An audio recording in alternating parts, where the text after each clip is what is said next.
Hey everybody, we are back with the pixlr.com easy graphics training. This video is how to create a DVD insert for your Kunaki box, your DVD box. What the insert is the little slice of paper that goes inside the DVD box. And it's inside of there, it shows the chapters of what's on the DVD, and then you can also put an image and you can put the company name. You can put whatever you want, but basically you want to put what's on the DVD in there, and I like to break it down into the different chapters. Okay, because once they open the box, you can also put maybe a little advertisement to your business, maybe a coupon. You can put your website URL on there. Your phone number, like this has here, company name. Okay, this template here, you're getting along with all these tutorials, you're getting this template, and this template is just a JPEG file. Okay, I'm going to show you a pre-built insert that I've already done, and I'm going to walk you through the steps. I'm going to explain them to you. At this point, you should get a good understanding of how to do all this stuff technically, and I'm going to walk you through it right now. For the sake of the reason why I'm doing it that way is so this video can be a little bit shorter than the last one was pretty long. So I don't want to drag this tutorial out any longer. You should get the idea of everything I'm doing from all the previous tutorials. Okay.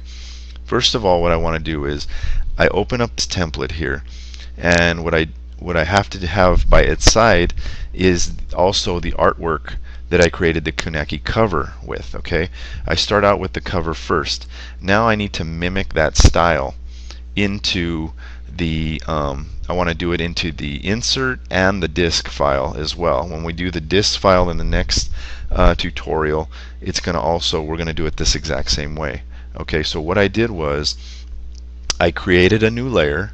This is what the file looks like when you open it, and then I created a new layer by clicking right here, new layer, and then I came over and I grabbed the eyedrop tool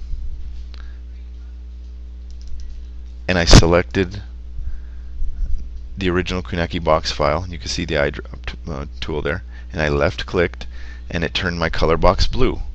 Then I came over here, and on the second layer I used the paint bucket tool and I dropped the color blue in there, and then it looked like this.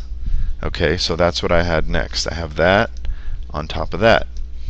Okay, the next thing I did was I came over and grabbed the marquee tool here, and I created a new layer, and I put that new layer here. I grabbed the marquee tool, I left clicked here and dragged across the complete way and let it go.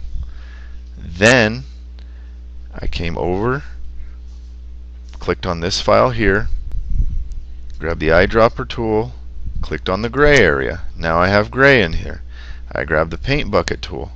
I want to drop that color inside this gray area here, so I clicked it, and once I clicked it, once I clicked inside that area there, I came up with, oops, it went to the wrong layer. Once I clicked it, it looked like this. It came up and it created it gray. Okay, filled it in gray. Then, once I had it gray, I clicked on the layer styles and I added a drop shadow. Okay, once I added the drop shadow, you can see it put the little shadow under it, so it gave it a little bit of life, and I put OK. Okay, the next thing I did was I added the company name with the text tool. I came over, grabbed the text tool, came over here on the new layer, and I put the company name on top of there. Selected, a font and put the company name. Let me see. And oh, this is an empty layer here. I want to get rid of that one. Oh, then I added the phone number.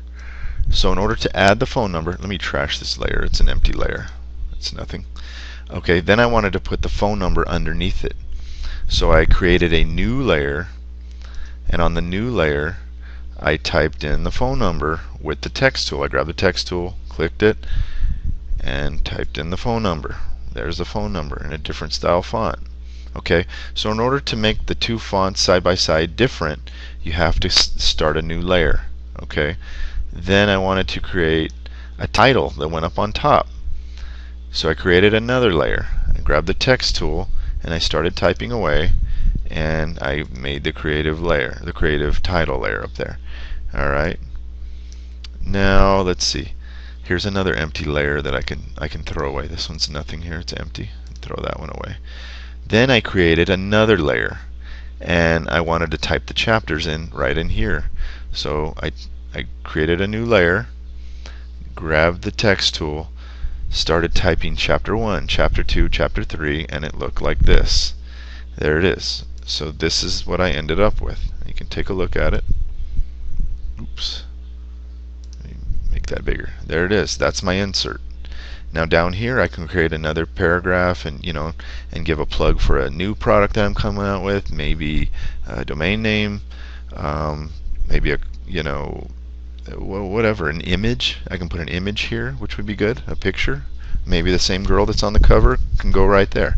Okay, but at this point the insert is done. I saved it as a JPEG file and it's on my desktop. And I double click it and I'll show you. And there you go. That's it.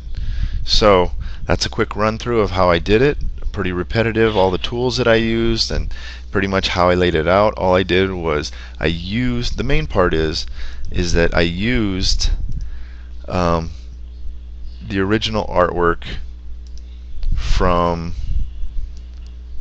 the first graphic as like as a painter's palette. I selected all the colors to match the gray and just pretty much mimic the shapes, and that's it. That's all I did. Trying to think if there's anything else I could do. Let's see here. Let me come over to this one here. Yeah, that's it. You got it all done, and your insert's complete. Don't get over fancy with it. You can if you want to, but otherwise it's just an insert. It's just a little piece of paper that goes inside here. Alright, in the next tutorial we are going to create the disc artwork that's going to go inside. Okay, so you'll have your box, your insert, and the disc. Alright guys, take care. I hope I was clear in everything I said. Refer back to this tutorial here for the box if you're unclear about anything that has to do with the graphics and the tools, because I cover everything in that tutorial. Okay, take care guys.